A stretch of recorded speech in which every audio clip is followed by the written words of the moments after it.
இலங்கை பாராளுமன்றத்தில் வந்துட்டு 4 நாளைக்கு முன்னாலேயே செந்தமிழ் சீமான பாராளுமன்றத்தில் என்ன சொல்றாரு அப்படின்னா, தமிழின துரோகி, புரியுதுங்களா? அதாவது மே 18ங்கிறத கொண்டாடுற செலிப்ரேட்டட் மெமோரியல், அதை ஈழத்தமிழில் கொன்ன ஒரு டேட்டு, அதை இவர் பண்ண தகுதி இல்லை அப்படின்னு தகாத வார்த்தையா இலங்கை பாராளுமன்றத்தை சொல்றாரு. பாராளுமன்றத்தில் இது பதிவு பண்ணக்கூடிய வார்த்தையே கிடையாது.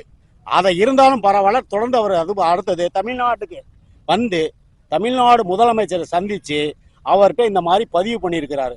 சிஎம்ங்க முறையில் வந்து அவன் வந்து அதாவது தமிழ் தேசியவாதியை திட்டி தமிழ்நாட்டில் நீ வந்துட்டு திரும்பி போயிருக்க, அதுவே நாங்கள் வந்து பிரியா விட்டுட்டோம். உனக்கும் தமிழருக்கும் விஜய்க்கும் என்ன சம்பந்தம் இருக்கு? நீ சீமான கையில் எடுக்க நீ யாரு? நீ ஒரு ராஜபட்ச கைக்கூலி, ராஜபட்ச பையனுடைய உருவாக்கப்பட்ட ஆள். நீ அர்ச்சுனா ராமநாதன் எம்பி. நீ யார் ஒரு தமிழனை பேசுறதுக்கு உனக்கு என்ன அருகதை இருக்கு? எங்க தொகுதியில எங்களுடைய தமிழ்நாட்டில் நாங்க வேட்பாளர் எதிராக அவர் ஜெயிச்சிருக்கிறத பத்தி வரவேற்கிறோம். எங்களுக்கும் 1000 பிரச்சனை இருக்கு. நாளைக்கு கூட்டு சேர்ந்து கூட பேசியே சரி பண்ணிக்குவோம். அது எங்களுக்கும் முதல்வருக்கு உள்ள பிரச்சனை. அதை 3ஆம் நாட்டில் வந்து நீ அயல் நாட்டில் சொல்றதுக்கு உனக்கு என்ன அதிகாரம் இருக்கு? நாய், நீ ஒரு நாய். நீ வந்து ஏவப்பட்ட ஏவலாளி, ராஜபட்ச கைக்கூலி, திருடன். நீ வந்து யாரு? ராஜபட்சோட பையன், மையனால வளர்க்கப்பட்டவன்.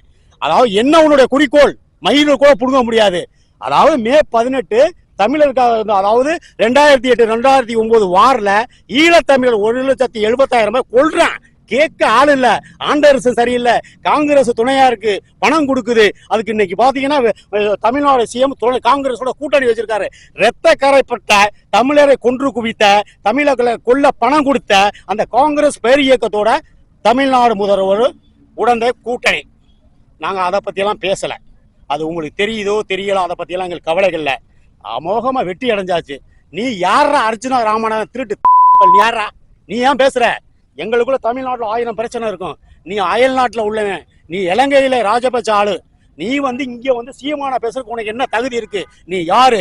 ஏவப்பட்டவன் சார். அந்த நிகழ்ச்சி நடத்தக்கூடாது. தமிழர்கிட்ட ஒரு அமைப்பு தொடர்ந்து பண்ணிக்கிட்டே வர்றோம். இதை தொடர்ந்து இலங்கை மக்களுக்காண்டி, இப்போ யாழ்ப்பாண செத்த 1,70,000 மக்களுக்காண்டி தொடர்ந்து நாங்கள் பயணம் பண்ணி செஞ்சுக்கிட்டு வரோம். அந்த தமிழின மக்களுக்கும் சீமானுக்கும் தமிழ்நாட்டுக்கும் ஒரு உறவை பிரிக்கிறதுக்கான கைக்கூலி நீ உன் நாட்டோட வச்சுக்க. இனிமே தமிழ்நாட்டுக்கு வந்துடாத. வந்து திரும்பி நீ போக முடியாது. எதுக்கு இதெல்லாம் சொல்றேன்? வந்தியா டீசெண்டா பேசிட்டு போயிட்டே இரு. நீ வந்து எங்க நாட்டுல வந்து பிரச்சனை உறவு நீ எல்லாம் ஆளு கிடையாது. எங்களுக்கு இலங்கை என்னைக்கு எதிரி சார். ஆனா மத்திய அரசுக்கு உறவு. காரணம், தொழில் பண்றாங்க, தொழில் கூடங்கள் வர்த்தகம் பண்றாங்க. அதனால எல்லா பிரச்சனையும் இங்க அனுரகுமார திசாநாயக கிட்ட இலங்கையும் தமிழ்நாடும் உறவா இருக்கணும்னு ஒரு எண்ணமே எடுக்கல. காரணம் என்னன்னாக்கா, அது இன்னைக்கு நேரத்து கிடையாது. கச்சத்தீவுல இருந்தே பிரச்சனை இருக்குது. அதெல்லாம் ஒரு பக்கம் இருக்கட்டும். தமிழ்நாடு சிஎம் அவர் சந்திக்காரோ அவருடைய விருப்பம். எங்களுடைய முயற்சிக்கு நீ ஆளே கிடையாது. இங்க யாராலையும் பிரிக்க முடியாது சார். நீங்க மத்திய அரசு தமிழ்நாட கூறு போட்டுருச்சு. திராவிட கையெல்லாம் எல்லாம் கைக்கூலி ஆயிருச்சு.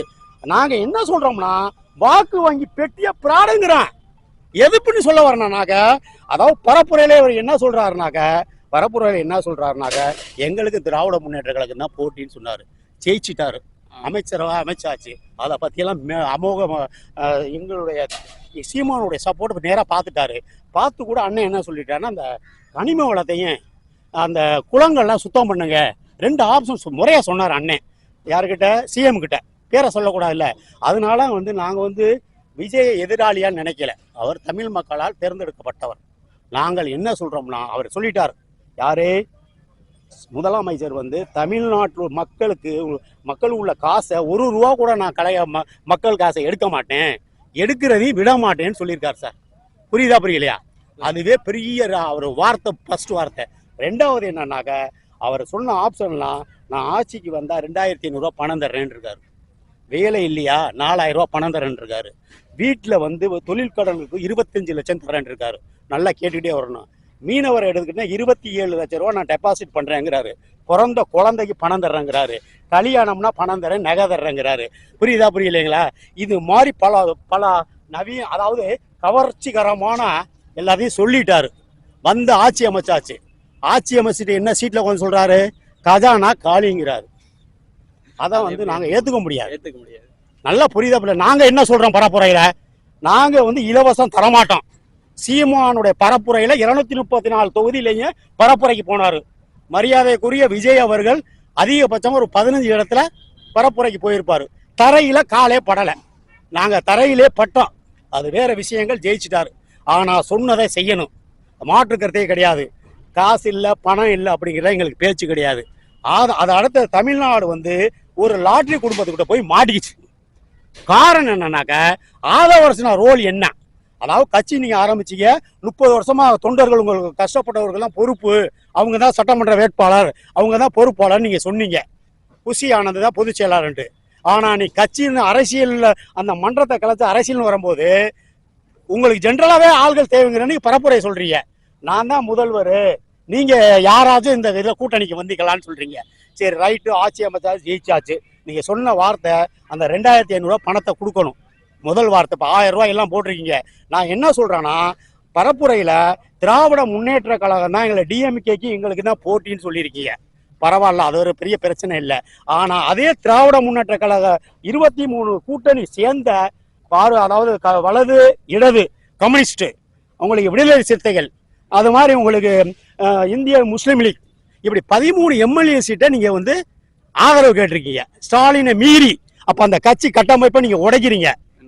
புரியுங்களா? இங்க செங்கோட்டையன் என்ன பண்றாருன்னா, லீமா ரோஸ் யார்? அந்த லீமா ரோஸ் லாட்ரிக்கு பிறந்தது, திருவாரணை சொந்த ஊர், படிப்பு கல்வி 5வது தான் படிச்சிருக்கு. அந்த அம்மையார் வந்து என்ன பண்ணுறா, நேர எடப்பாடியை பாக்குறாங்க.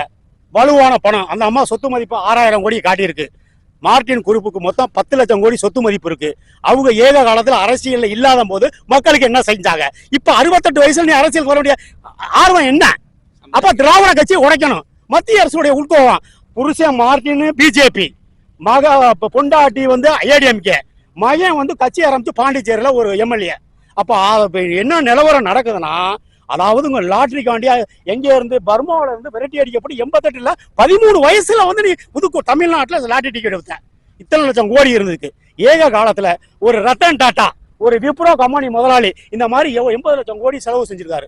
10 லட்சம் கோடியில ஒரு 1000 லட்சம் கோடி நீ செலவு பண்ணிருக்கலாம், பொது சேவை செஞ்சிருக்கலாம். இதெல்லாம் ஒரு பக்கம் இருக்கட்டும், நாங்க அதெல்லாம் கவலைப்படல. யார் அதாவது பொதுப்பணித்துறை வந்து இப்ப ஆதவ அர்ச்சனா, விளையாட்டுத்துறை மந்திரி அவர் தான். Keerthana industries minister. இப்ப இண்டஸ்ட்ரீஸ் மினிஸ்டர் ஏற்கனவே டிஆர் பாலு பையன் இருந்தாப்ல. அவர் இந்த தமிழ்நாட்டுக்கு படிச்சவங்களுக்கு பொறியியல் படிப்பு, பாலிடெக்னிக் படிச்சவங்களுக்கு என்ன தொழில் கூடத்துக்கு சேர்த்தாருங்கிற கேள்வி. இப்ப நீங்க அதெல்லாம் மாற்றி ஒரு விரல் பிரச்சனை வந்திருக்கீங்க. இப்ப கீர்த்தனா தான் இண்டஸ்ட்ரீஸ் மினிஸ்டர்.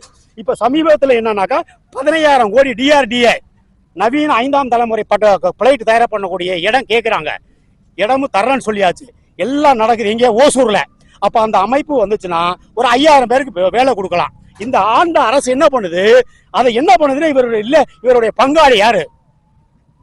ஆந்திரா முதல்வர். அவ என்ன பண்ணுது? புட்டாபர்த்திக்கு போயிடுச்சு. இந்த கட்டுமான பணி டிஆர்டிஓ ராஜ்நாத் சிங் மினிஸ்டர்.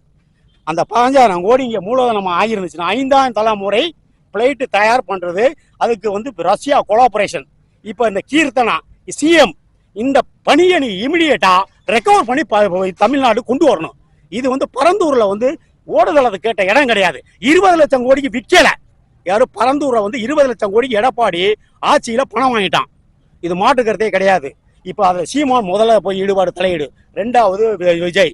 இது ஒரு பக்கம் இருக்கட்டும். இது இண்டஸ்ட்ரீஸ் பண்ணணும். நீங்க முதல்ல இதை ஸ்டெப் எடுங்க. நவீனமா கல்லாவுல பணம் இல்லைன்ட்டீங்க.